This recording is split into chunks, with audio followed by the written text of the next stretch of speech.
The sun was hanging low in the western sky, a molten coin sinking slowly into the sea of grass that stretched endlessly across the frontier. The horizon burned gold and crimson, but to the lone cowboy riding beneath it, the beauty went unseen. His eyes were downcast, shaded by the brim of a weather-worn hat. His horse plodded along with the same tired gait, each step heavy with miles traveled and years endured. Together they were wanderers, more at home in silence than in any saloon or homestead.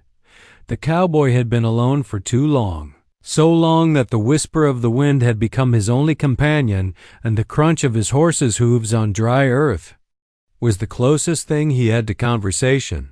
He wasn't headed anywhere in particular. Men like him rarely were. He followed the land where it bent and rolled, letting the trail lead him instead of the other way around. The world had become a wide, empty place since the war took his brother and a fever took his wife. Loneliness was no longer a burden he carried. It was the ground he walked on. It was the smell of smoke that first caught his attention. Faint at first, like a memory, it teased his senses until he tugged the reins and lifted his head. A gray ribbon rose in the distance, bending with the evening air. His instincts sharpened, the way they always did when trouble lingered. Smoke out on the open plains rarely meant a friendly campfire. More often it meant ruin. He urged his horse into a trot, and soon the smell of char and death grew stronger. The land dipped into a shallow hollow, and as he crested the ridge, the scene below stopped him cold. A wagon lay overturned, its wooden frame split like a broken rib cage. The canvas cover had been burned through in places, curling black around the edges. Supplies, barrels, crates, a scattering of fabric were strewn across the ground like spilled secrets. And among them, bodies. The cowboy tightened his jaw. He had seen too many ambushed like this before, too many reminders that the frontier was not a place of promise, but of predators. Bandits. Desperate men? Or worse, it didn't matter who had struck. What mattered was the silence that hung heavy. In the hollow, punctuated only by the crackle of smoldering wood and the caw of circling crows, he dismounted slowly, one hand on the revolver at his hip, scanning the shadows for movement. Nothing stirred. The deed was done hours ago, maybe half a day. Whoever had spilled blood here was long gone. He walked among the wreckage with a grim reverence, tipping his hat slightly toward each still form as though they were old comrades. He did not know their names, but he knew their fate. Out here, the earth claimed lives quickly and cruelly. Then came the sound of breath, ragged and low, almost swallowed by the evening wind. The cowboy froze. He thought at first it might be the groan of shifting timber or the hiss of cooling fire, but then it came again, a human sound. Weak, desperate, he followed it to the far side of the wagon. There, half hidden beneath a torn quilt and the shadow of the wreck, lay a young woman. Her dress, once pale, was darkened with blood, and a knife's handle jutted cruelly from her side. Her eyes flickered open as he approached, wide with pain and fear. For a long moment, the cowboy simply stared. He had not spoken to a soul in weeks, perhaps months, and here was one clinging to the very edge of life. She was younger than he expected, perhaps no more than 20. Dust and blood streaked her face, but beneath it all he saw the delicate features of someone who had once laughed freely, someone who had once believed in the promise of the West. He dropped to one knee beside her, his calloused hand hovering in uncertainty. He had seen wounds like this before. The knife was deep, too deep. Removing it would spill what little life she had left. Leaving it meant she was still trapped, suffering. Her lips parted and a hoarse whisper broke from her throat. Don't take it out." Her voice cracked, but her meaning was clear. "Please, just let me die." The cowboy's chest tightened. He had heard men beg for mercy before, but rarely like this, not with a quiet, broken dignity. She wasn't asking to be saved. She was asking to be witnessed. His eyes drifted to the horizon again, to the endless empty land that had been his companion for so long. For years he had thought he preferred the silence. But kneeling here, with her trembling hand clutching at the torn quilt, he realized how heavy that silence truly was, and for the first time in years he spoke not to the wind, not to himself, but to another living soul. "I'm here," he said softly, his voice low as a prayer. "I ain't leaving you." The words surprised him. They were not a promise he had planned, but one that rose from somewhere deep inside, from the part of him that still longed to protect, to matter, to not let the world be nothing but lost dot as the sky deepened into violet and the stars began to blink awake. The lonely cowboy sat beside her in the ruins of what had been a family's hope. And though he did not yet know it, this was the beginning of a vow that would change the rest of his wandering days. The woman's breath came in shallow gasps, each one pulling at the knife lodged in her side. The cowboy could see the way her body tensed with every inhale, as though even the simple act of breathing had turned into a cruel punishment. Her lips trembled, and her hand fluttered weakly toward the hilt, then fell away again, too frail to complete the motion. "Please." Her voice was barely more than a whisper, brittle as a leaf caught in the wind.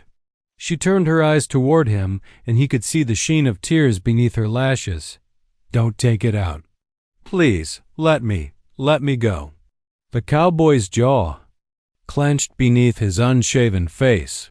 He'd seen men gutted in saloons, soldiers shot through in battlefields, ranch hands pinned beneath crushed wagons, but it was always the same truth.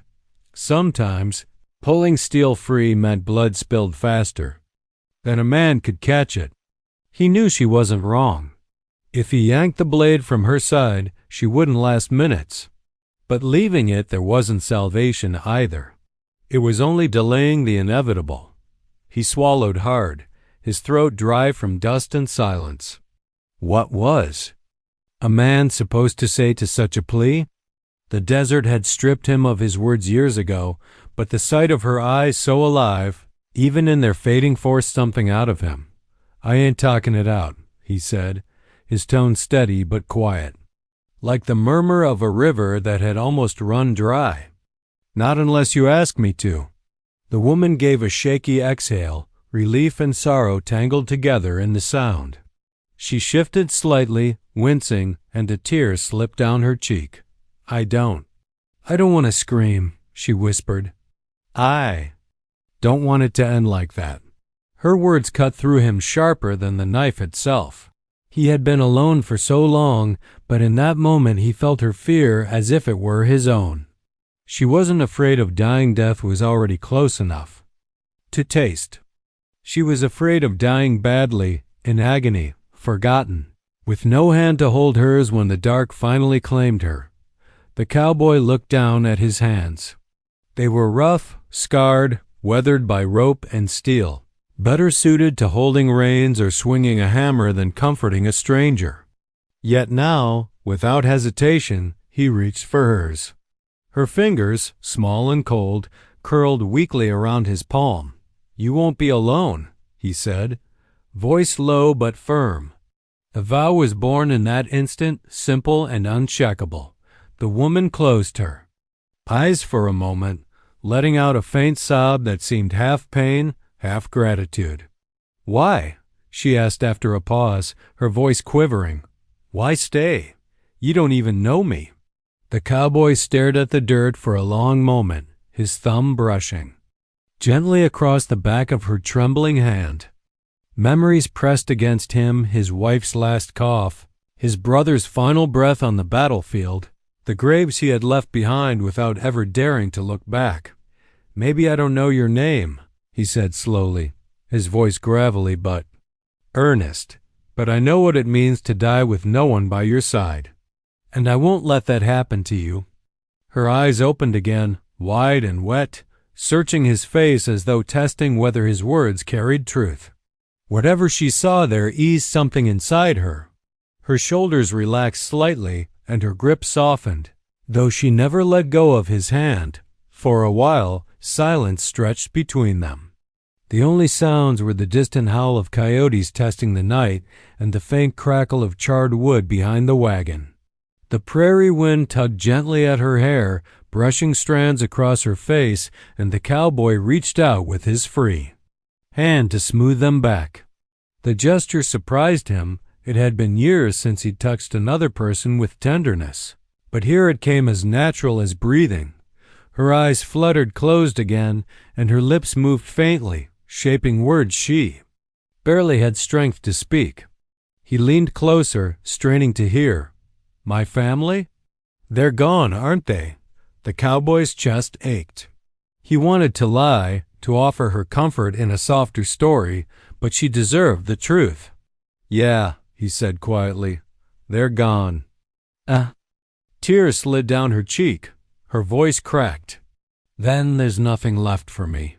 The cowboy tightened his grip on her hand, his voice rougher now, weighted with emotion. "There's still this moment," he said. "There's still someone here with you." Her eyes opened once more, filled with pain yet also with a fragile kind of peace.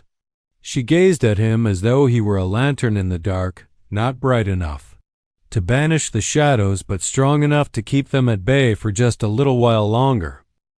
Her breathing grew slower, heavier, but she nodded faintly. "Then stay, please. Just stay." And so he did. The cowboy settled himself beside her, one hand holding hers, the other resting gently at her shoulder, steady as stone. He knew the night would be long, filled with her ragged gasps and whispered memories, but he had already made his vow. He would not let her cross that dark river alone. The prairie stretched vast and silent around them, but within the circle of their joined hands there was something the cowboy hadn't felt in years. Purpose. And as the stars kindled above, one by one, he bowed his head and kept his promise. The prairie night was deepening. Stars flared like cold fires across the sky, and the crescent moon hung pale and watchful above the broken wagon. Coyotes yipped in the distance, their voices rising and falling like a mournful choir. The cowboy sat beside the wounded woman, her hand still cradled in his. He hadn't moved in what felt like hours, though time had blurred. All that mattered was the fragile grip of her fingers in his own and the faint rise and fall of her chest. Her breaths came ragged, uneven. At times, he thought she had slipped away, only for her body to fight once more for another gasp of air. The knife lodged in her side gleamed whenever the firelight caught it, an ugly reminder of how close she was to leaving this world. "You shouldn't stay," she whispered suddenly, her eyes fluttering open to find him still beside her. Voice was thin, drifting like smoke. "The men who did this, they might come back." The cowboy shook his head slowly, the brim of his hat casting a shadow across his face. "If they do, they'll find me here," he said simply. His tone wasn't boastful, nor was it reckless. It was calm, steady, the voice of a man who had already decided that his life meant little compared to the vow he was shaping now. She blinked, confusion flickering across her features. "Why?" "You don't owe me anything." That truth cut him deeply, for she was right. He had no obligation, no ties of kinship, no promises made in brighter days. But as he looked down at her, her face pale in the moonlight and her body trembling with pain, he felt something stir in him that he hadn't known in years. It was more than pity. It was more than sorrow. It was the stubborn resolve of a man who had lost too many already and could not bear to see another soul slip into the dark, unseen, unloved, unremembered. He drew a long breath, the cold air burning his lungs. "You're right. I don't owe you, but I'll tell you this." He leaned closer, his voice low and rough, but steady. "You won't die alone. Not while I'm breathin'." Her lips parted, and for a moment she simply stared at him, her eyes glistening in the starlight. Then a single tear slid down her cheek, not just of pain, but of something gentler, almost relief. She let out a trembling sigh, and her hand tightened. Faintly around his dot, the cowboy sat back, letting the vow settle in his chest like a stone that would never be moved. It wasn't just words he had spoken, it was a promise bound to the very core of him. He thought of his brother, bleeding out on a battlefield, while he himself had been too far away to reach him in time. He thought of his wife, fevered and delirious, in the cabin, whispering his name with her last strength, while he had sat helpless, holding her as she slipped away. Both of them had died in his arms, but both had known someone was there, that they weren't forgotten. That had always been the thing that haunted him most about the frontier, not the gunfights, not the storms, not the hunger or the loneliness, but the thought of how many men and women perished with no hand to hold, no voice to soothe them. Out here, death was a cold companion, and too often it took people in silence. He wouldn't let this girl be one of them. The night stretched on. At times she drifted into shallow sleep, her lips moving faintly with words he couldn't catch. Once she murmured a name, Pa, and he realized the bandits had likely cut down her entire family. The thought knifed at his chest. He pictured her journey west, the wagon filled with hopes, the laughter of family around a fire not long ago, and now this.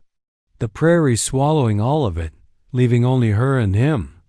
When her eyes opened again, she looked at him as if searching for something. Do you swear it? She whispered. He nodded once, solemn and sure. By God, by the land, by every mile I've wandered, he said, his voice rough as gravel. You won't die alone. That's my vow. Her expression softened, a faint smile tugging at the corner of her lips. It was fragile, fleeting, but real. For a moment, her pain seemed lighter, and as the hours crept on, the cowboy felt something stir within himself that startled him a purpose. He had thought his wandering days were endless, a road with no end but the grave. But kneeling here, keeping vigil for a dying stranger, he understood something he hadn't before. His life, empty as it had been, still had weight. It still had meaning, if only to ensure that no one crossed into the dark unseen. He glanced up at the stars, whispering a quiet prayer he hadn't spoken in years. Not for her to live, he knew better than to ask for miracles, but for her to feel peace in her final hours. And for the strength to keep his vow. The prairie wind carried his words away, but he felt them linger in his heart. The lonely cowboy was no longer simply a drifter. From this night on, he was a keeper of last breaths, a witness to the forgotten. And though he did not yet know how far this vow would take him, he knew he would carry it until the end of his own trail. The cowboy kept his hand wrapped around hers, steady and sure, though inside he felt the old tremors rising. Making that vow had been too easy, in fact. The words had slipped out as if someone else had put them in his mouth, as if he were only a vessel for promises long overdue. But now, as the silence settled heavy around them and the wounded girl's shallow breaths rasped against the night, his mind turned inward, dragging him back to places he had spent years trying to leave behind. The past never stayed buried on the frontier. It walked beside a man like a shadow at high noon, always just at his heels. He closed his eyes for a moment, and the image came sharp and merciless. His brother James, sprawled in the dirt of a battlefield in Tennessee, musket wound torn deep into his chest. The smell of gunpowder and blood had filled the air. The chaos of war had roared around them, but all the cowboy had heard was his brother gasping, clutching at his shirt. "Stay with me, Eli," James had begged, voice wet with blood. "Don't let me go alone." The cowboy Eli, though, he hadn't spoken his name aloud in years, had done everything he could. Pressed cloth to the wound, prayed in silence, whispered lies about help coming. But the truth was crueler than prayer. No surgeon, no miracle, just the two of them in the mud and fire. James had gone pale, his eyes turning glassy, and Eli had held him until the life drained out. His brother had not died alone, but Eli had been powerless to do more than bear witness. That helplessness had carved itself deep into him like a brand that never faded. He thought of his wife next, Mary. The memory of her was gentler but cut sharper still. Their cabin had been small, built with hands blistered from labor and hearts still hopeful of a future together. For a while, life had almost felt like it could hold peace.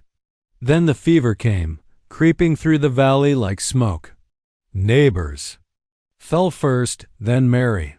Eli had sat by her bedside, wiping sweat from her brow, whispering the psalm she loved, though his own faith was already cracking. "Don't leave me." "Eli," she had whispered in her fevered dreams. He hadn't left, not for days, not until her breath finally broke into silence. He had buried her beneath the cottonwood by the creek, the sound of water the only hymn. After that, he never spoke his vows aloud again, not to God, not to any living soul. Until tonight that the young woman's grip on his hand brought him back from those haunted places. Her skin was clammy, her pulse faint, but she was still here, still breathing, still holding on. And she had asked him the very same thing James and Mary had once asked. "Stay with me." He understood now why his words had come so easily. This wasn't just about her. This was about all the faces he had watched fade into silence, all the voices he had sworn he would never forget. Keeping this vow wasn't redemption. He was too far gone for that, but it was atonement. A way to lay the ghosts to rest, one promise at a time. He leaned forward, speaking softly, though she might not even hear him. "I've seen too many. Folks go without anyone left to hold their hand. Too many last breaths taken with no soul watchin'. I can't change what happened back then, but I can be here now. I can be the one who stays." The girl's eyes flickered open, weak but searching. "You've lost someone too," she whispered. He nodded slowly. "A few." Her lips trembled, and she gave a faint, sorrowful smile. "Then you understand." Eli tightened his hold on her hand, bowing his head. "More than I'd ever want to." The fire beside the wrecked wagon crackled low, casting long shadows that danced across the scorched wood. Each flicker of flame seemed to twist into shapes from his past James's uniform, Mary's braid of hair, the little cabin by the creek. He let them come, let them hurt, because tonight wasn't about running from them. Tonight was about facing them, carrying them, and using the weight of their memory to anchor him here beside this dying girl. The girl stirred again, whispering faintly, Tell me I won't be forgotten." The cowboy looked at her, his eyes hard but his voice gentle. "Not while I draw breath. I'll carry your name, your story. I'll carve it in the world. So don't fade. That's my promise." For the first time in years, he felt the sting of tears pressing at the corners of his eyes. He blinked them away, but his vow remained steady. The ghosts of his past hadn't broken him, they had forged the steel of his promise. And so, in the shadows of the past, beneath the endless western sky, the lonely cowboy became more than a wanderer. He became a guardian of memory, a keeper of vows. The prairie wind had settled into a steady whisper, bending the tall grasses into waves that shimmered beneath the moonlight. The cowboy Eli, though he had not heard his own name spoken in years, sat, watchful and still, revolver resting across his lap, the young woman's fragile hand locked in his. She drifted in and out of shallow consciousness, her breath ragged, her body trembling each time the knife shifted inside her. At first, Eli thought she was mumbling nonsense in her fevered haze. Her lips moved, broken syllables falling like scattered stones. But when he leaned closer, her voice grew clearer, weaving itself into fragments of a story. "My name. she whispered, as if summoning her strength for each syllable. Clara. Clara Whitfield. Eli repeated it softly under his breath, letting the name take root in his mind like a seed. He knew names mattered. Too many graves were marked with nothing but stones, too many stories lost to the dust. Clara Whitfield, he thought. He would not let that name vanish. Clara's gaze wandered toward the stars overhead, her eyes glassy, but filled with a yearning that pierced him. We were moving west, she said, her voice faint but steady. Pa said the land was rich, said we'd build a farm by the river. Ma laughed at him, said he dreamed too big. A weak smile flickered on her lips, but she loved him for it. Eli listened without interruption. Every word mattered now, and he absorbed them like scripture. There were 6 of us, Clara went on. Pa, Ma, my little brother Samuel, and my 2 sisters, June and Rebecca. Her chest rose in a shaky breath, and for a moment Eli thought she would falter, but she pressed on. Samuel was only 10. Always running off, always chasing grasshoppers or skipping rocks. Pa said he'd grow up to be a wild one, maybe a trapper. I always thought he'd be a preacher. He had this way of making you believe whatever fool thing he said. Her voice cracked and her body trembled. Eli tightened his hand around hers, grounding her in the present. They were so full of hope. She whispered, May sewed curtains for the wagon, can you believe that? Out here with dust and storms and fire, and she wanted curtains. Said if we were going to make a home, it ought to feel like one, even if it was just wood and canvas. Clara's lips twitched again, halfway between a smile and a sob. Rebecca helped her sew. June just teased, said she'd rather be out hunting with Pa. We laughed so much, it felt like nothing could touch us. Her voice faded, and Eli thought the story might end there. But after a long pause, she continued, softer now, her words trembling like candlelight in a draught. Then they came. Bandits. 4, maybe 5. We didn't stand a chance. Pa tried to fight them. Ma tried to shield us. It all happened so fast. Tears spilled silently down her cheeks, leaving dark trails across her pale skin. I heard Samuel scream. I saw June run at them with Pa's old rifle. Then the fire. She shuddered, and her body went rigid for a moment. Eli bowed his head, the brim of his hat shadowing his eyes. He could see it all in his mind, the sudden chaos, the flash of violence, the wagon overturned, flames devouring everything they had dreamed of. He had seen enough raids, enough aftermaths, to know she wasn't exaggerating. I tried to get away, Clara whispered, her voice breaking. One of them grabbed me. I fought, I swear I fought, but the knife, her hand, twitched toward the hilt embedded in her side. Then I must have blacked out. When I woke, they were gone. Everyone was gone. Just me. Just me. The last words trembled from her lips with the weight of unbearable truth. Eli squeezed her hand tighter, leaning close. His voice was rough, steady, like a low rumble of thunder. You ain't just you now. You've got me here. You've got someone listening.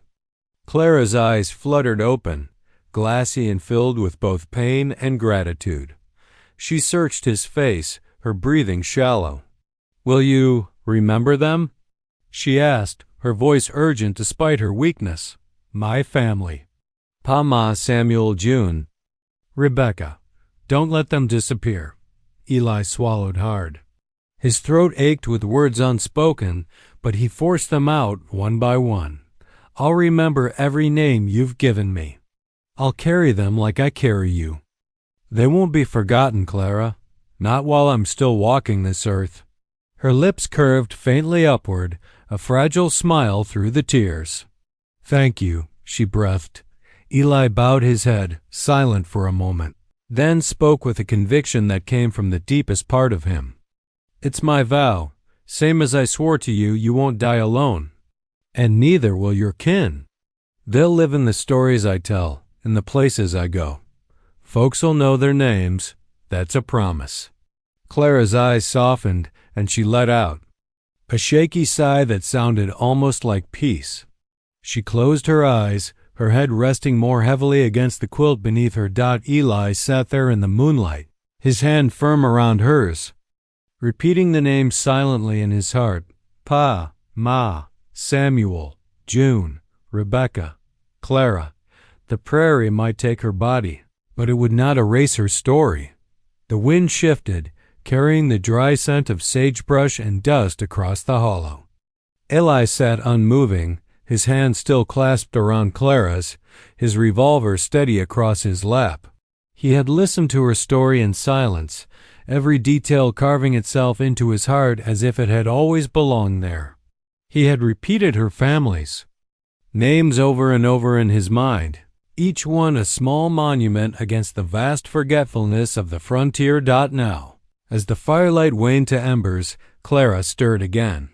Her breaths were shallow, but her eyes found his.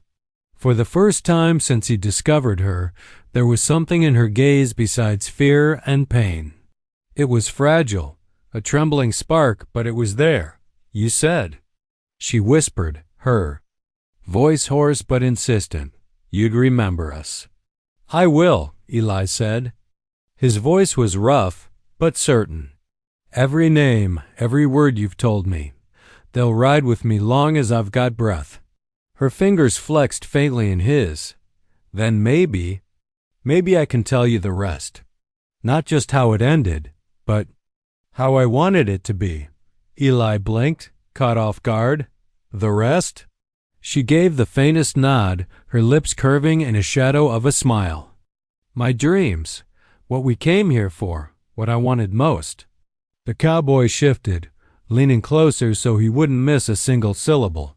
His life had been a graveyard of broken dreams, but if she wanted to breathe hers into the night, he would. Be her witness. "Tell me," he said gently. Clara's eyes drifted to the stars. "We were going to build a house by the river. Pa promised me the land near the cottonwoods, where the water bends and the wildflowers bloom in spring. I wanted white. Curtains and the windows real ones, not just cloth nailed up. And a porch wide enough for rocking chairs." Her voice faltered, but Eli's steady presence urged her on. "I dreamed of mornings filled with the sound of the river, afternoons hanging laundry in the sun, nights by the fire with laughter." A tear slipped down her cheek, but her smile lingered. "I wanted children. A boy with Pa's stubborn chin, a girl with Ma's laugh. I wanted to sing them to sleep while the coyotes howled far away." Eli's chest tightened. He could see it as clear as she described it, the small house, the porch, the river's silver ribbon threading through tall grasses. He had built something like that once in another life, and it had been taken from him just as hers had been. Stolen before it even began. She turned her eyes back to him, her breath catching. "Can you see it? Can you picture it?" Eli nodded slowly. "I can." His voice carried the weight of truth. "I see the curtains blowing in the breeze. I hear the kids laughing. I see you on that porch, looking out at the river like... It's yours to command. It's a good dream, Clara, a fine one." Her lips trembled into a soft, grateful smile. "Thank you," she whispered. "If you see it too, then maybe it's real, in some way." Eli's throat ached, and for a moment he couldn't trust his voice. He tightened his grip on her hand, grounding them both in the here and now. The weight of her dream pressed into him, and though he knew it was beyond reach, he vowed silently that it would not vanish. He would carry it, the same as he carried her name. Clara exhaled, a faint sigh that carried both exhaustion and peace. Her gaze softened. "You talk so little," she murmured. "But when you do, it makes me believe you've seen it all before." Eli looked away, his jaw tight. He had seen it all, life built and broken, love found and buried. I've seen enough to know a good dream when I hear one," he said quietly. "And yours deserves to be told." For the first time that night, she laughed, though it was only a fragile whisper. "You're a strange cowboy," she teased softly. "Most men. They'd promise me miracles, but you just promised to stay." Eli met her gaze again, steady as the land beneath them. "Stayin' is the only promise I know how to keep." Her hand tightened weakly around his, her eyes shining even as her strength waned. "That's all I ever needed," she whispered. The silence that followed wasn't heavy anymore. It was gentle, like a quilt drawn over weary shoulders. The prairie still stretched vast and merciless around them, but in that small hollow by the wreckage of a dream, two strangers had found a flicker of connection, a fragile bond strong enough to hold back the emptiness.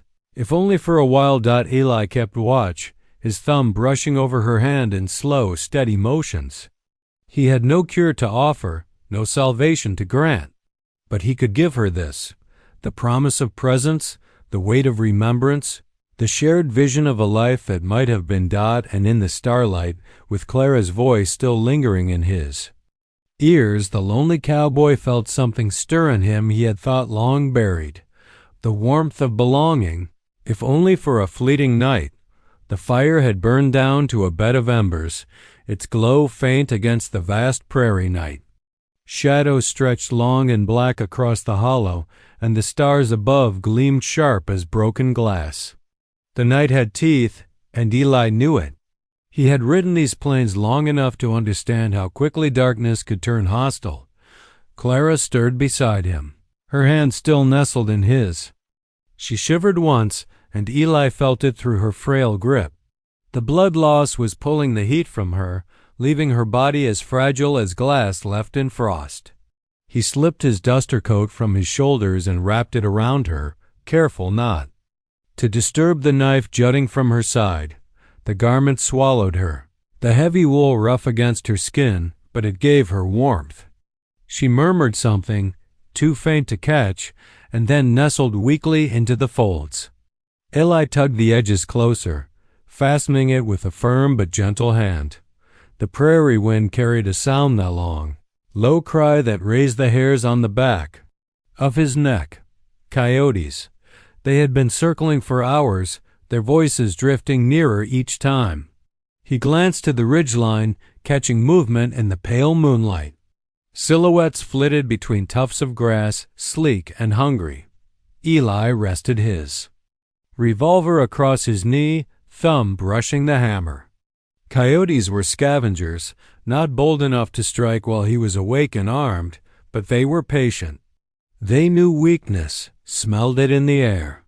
To them, Clara's shallow breaths were nothing but a beacon. She stirred again, her lips parting.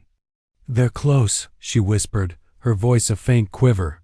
"They won't touch you," Eli said, his tone flat, steady as stone. He scanned the dark horizon. The bandits who had struck the wagon might still be out there. Men like that rarely strayed far from a kill. Sometimes they circled back to see if they had missed anything worth taking. His gut twisted at the thought. He shifted closer to Clara, settling himself between her and the open plain. The air grew colder as the hours stretched on. The embers dimmed, and the moon climbed higher. Eli fed the fire with a scrap of broken wood from the wagon, but it smoked more than it flamed. Still, even the smallest fire was a shield in the dark. Clara's voice broke through the crackle. You don't have to stay awake the whole night." Eli let out a low grunt. "I've stayed awake through worse nights than this." Her eyes, glassy but curious, lingered on him. Why? He glanced at her, then back to the fire. "Because I learned early that nightfall don't forgive carelessness. You close your eyes too long, the dark'll swallow everything you've got." She gave a faint, wistful smile. "You sound like my pay." He never trusted the night either. Eli's throat tightened. He wasn't sure whether her words comforted him or cut him deeper. The coyotes called again, closer now. One appeared at the edge of the firelight, eyes glinting. Yellow, teeth flashing in a silent snarl. L.A. raised his revolver slowly, not to fire but to show. The animal hesitated, ears twitching, then melted back into the grass. A moment later, 2 more yips echoed, farther away. For now, they were waiting. Clara's hand tightened weakly in his, and he turned back to her. Her eyes were wide, shining with fear. He shook his head once, calm, steady. "Don't fret. Long as I'm breathin', nothing gets close." Her breath shuddered out, slow and uneven, but his words seemed to ease her. The cold deepened. Eli pulled her closer, careful not to disturb her wound, and held her against his chest. His body heat seeped into her, though he barely noticed the chill biting his own skin. For so long he had been a man apart, his arms empty of anything but reins and rifles. Now, cradling Clara, he realized how long it had been since he had simply held another soul. She whispered again, her words faint but clear. "I'm not afraid anymore." Eli bowed his head, his voice rough but gentle. "Good, that's how it ought to be." He rocked her slightly, as though soothing a child, and hummed a tune he hadn't thought of in years, a broken melody from long ago. Something Mary used to sing when storms rattled the cabin. Clara's breath steadied for a moment, and her lips curled in the faintest smile. The night stretched on, but Eli did not falter. He kept his vigil, revolver ready, heart steady, eyes sweeping the shadows. Coyotes might circle, bandits might return. The cold might cut deep, but none of it mattered. His vow was stronger than hunger, stronger than fear, stronger even than death's creeping approach.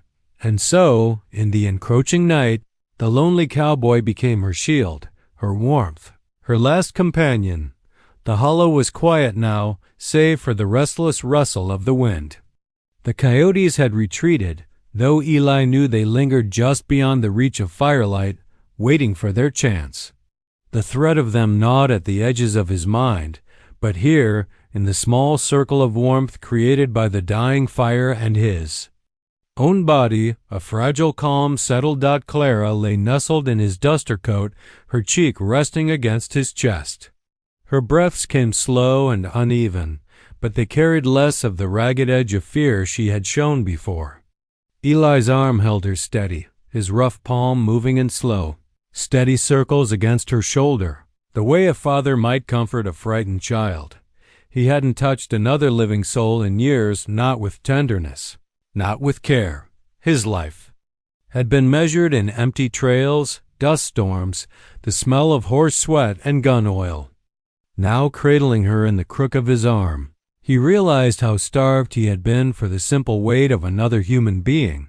"Your heart," Clara whispered, her voice so faint he almost mistook it for the wind. "It's strong. I can hear it." Eli glanced down. Her head was close enough that she must have been listening to the steady thrum inside his chest. He grunted softly, a sound halfway between surprise and embarrassment. "Ain't been called strong in a long while." "It is," she insisted, a flicker of light in her fading eyes. "It makes me feel safe." Those words struck deeper than he expected. Safe. It had been years since anyone had looked at him and seen anything but a drifter, a loner, a man bound for nothing. To be called safe, it lodged in his chest like a blessing he hadn't known he craved. He cleared his throat, his voice low. "I reckon you don't know how many miles I've carried that heart. But if it helps you rest, then it's done its job right." She smiled faintly, her lips trembling. "You remind me of Pa, not in the way you look, but the way you stay." He was always steady. Always there. Eli swallowed hard, forcing back the swell of memory her words brought. Stay. It was the word she kept returning to, the word James had begged of him, the word Mary had whispered in her fever.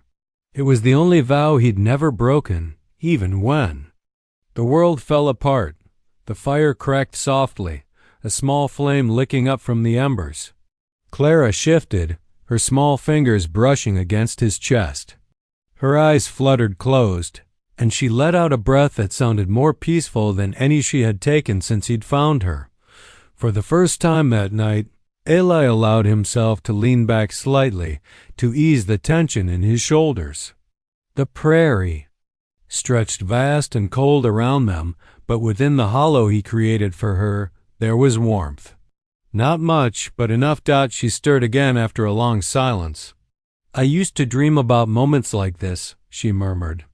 Not the dying, but the quiet. Sitting with someone under the stars. Feeling like the world could wait, just for a little while.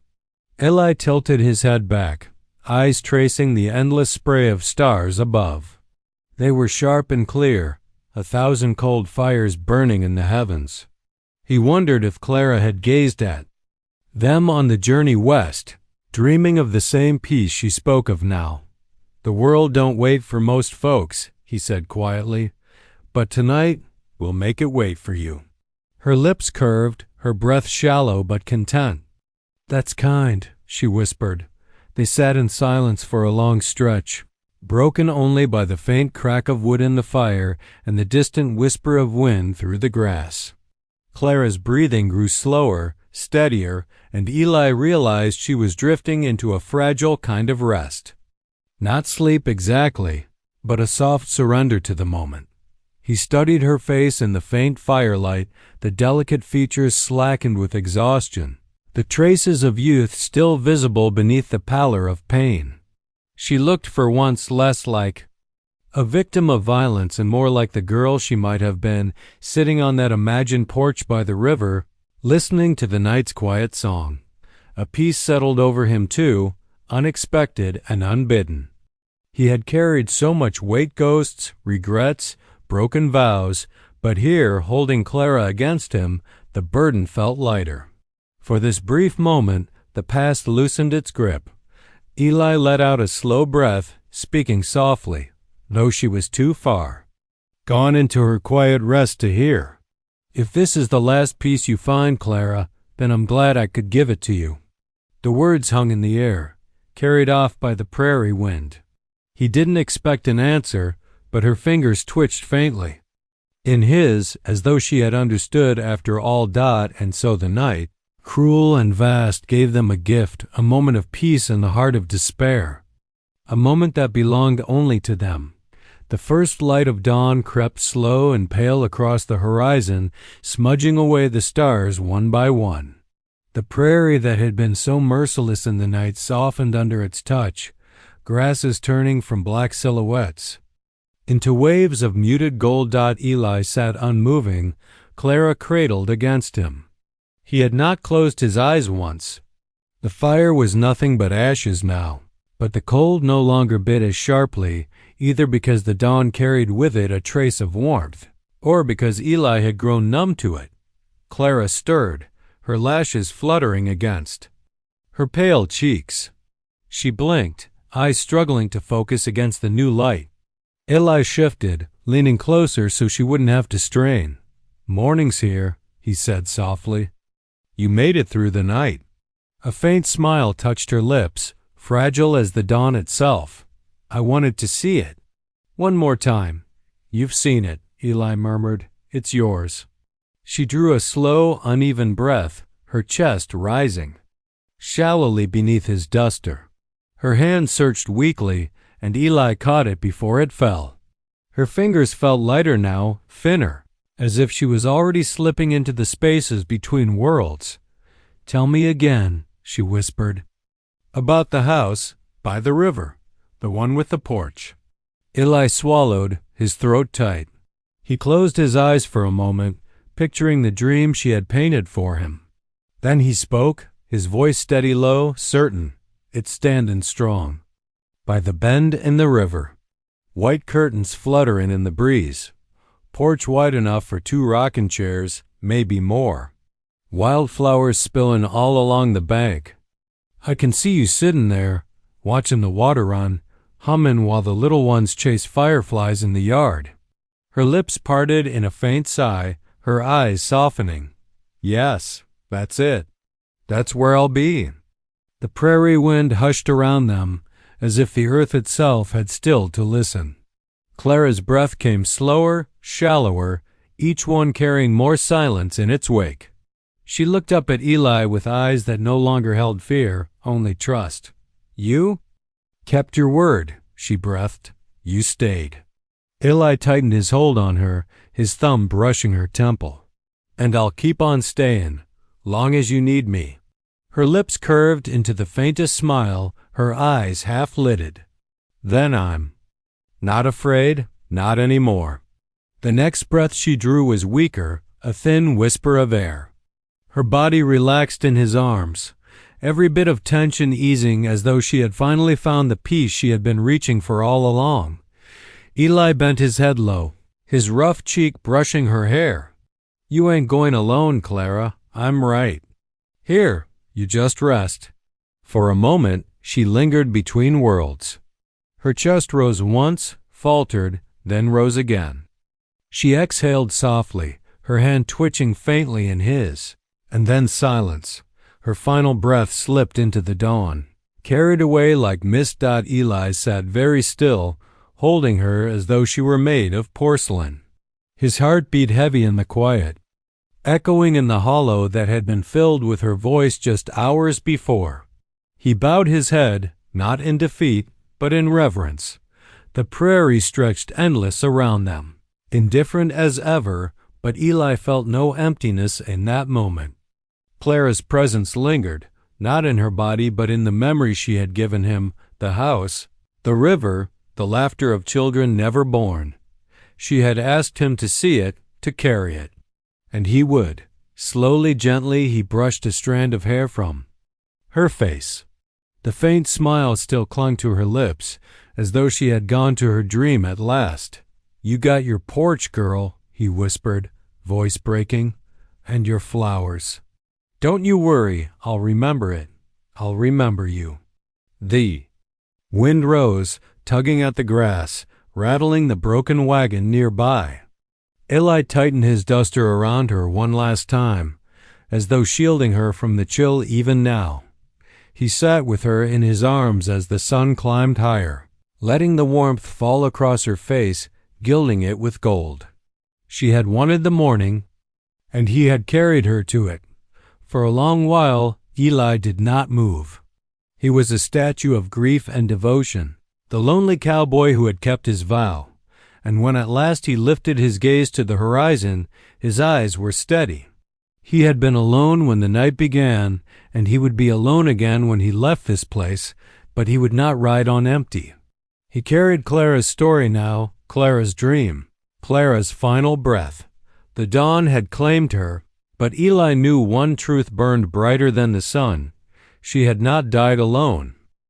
The sun climbed higher over the prairie, its gold spilling across the land in endless waves. Where night had been sharp and merciless, morning spread gentle and wide, softening the scars of darkness. Eli remained seated a long while, Clara's still form cradled against him, until the warmth of the light pressed into his shoulders and told him it was time. With a care that bordered on reverence, he shifted her from his arms and laid her gently upon the earth. The duster coat wrapped her like a final embrace, its folds pulled snug around her small frame.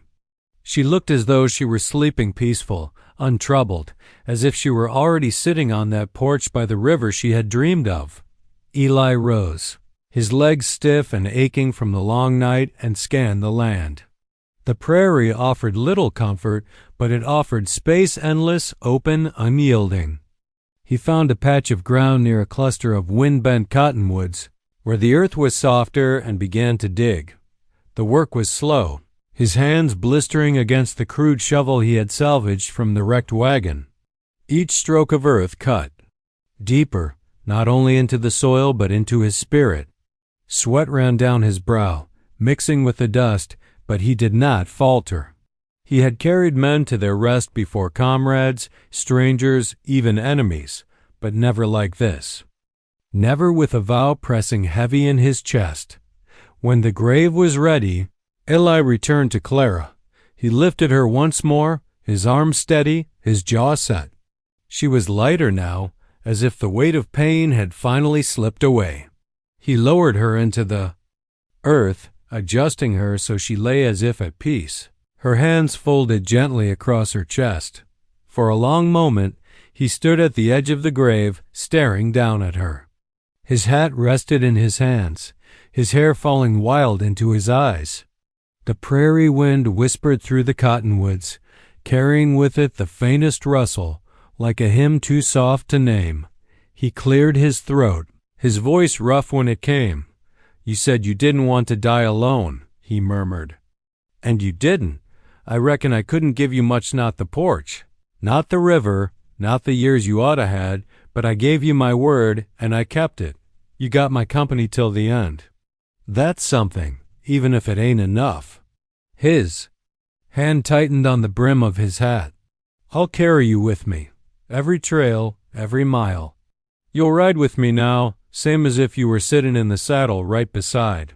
That's my oath to you, Clara, and it's one I won't break." The words hung in the air, heavy, solemn, binding. He replaced his hat, picked up the shovel, and began the final task. Each scoop of earth fell soft and sure, thudding gently as it covered her form. He worked steady, never rushing, until the last bit of soil was smoothed over. The grave was simple, unmarked save for a flat stone he set at its head, but it stood. Firm, honest, enduring. Eli lingered, one knee pressed into the dirt, his hand resting on the stone. He bowed his head, eyes closed, and let the silence wash through him. The prairie gave no answer, but he didn't need one. The promise was made, and the promise was kept. At last he rose. His horse, tethered to a low branch, whickered softly as he approached. Eli patted the animal's neck, then swung into the chilo. Saddle with the weariness of a man carrying more than just his own weight. He turned once more toward the grave. The wind tugged at his coat, carrying his final words. "Ride easy now, girl. You've got your porch by the river. I'll see it. For you?" Then he nudged the horse forward. The prairie opened before him, endless and wild, the horizon stretching far beyond sight. Eli rode into it, not with the emptiness of a man condemned to solitude, but with a quiet strength. Clara's memory rode with him, filling the hollow places in his heart. He was still a lonely cowboy, but no longer an empty one. Every mile from that day forward bore her mark, the girl who had trusted him, the girl who had asked only that she not be left alone. And in keeping that vow, Eli found something he had. Thought lost forever. Purpose. The wind swept the trail behind him, erasing his tracks, but it could not erase the oath. It would ride with him until his own final breath.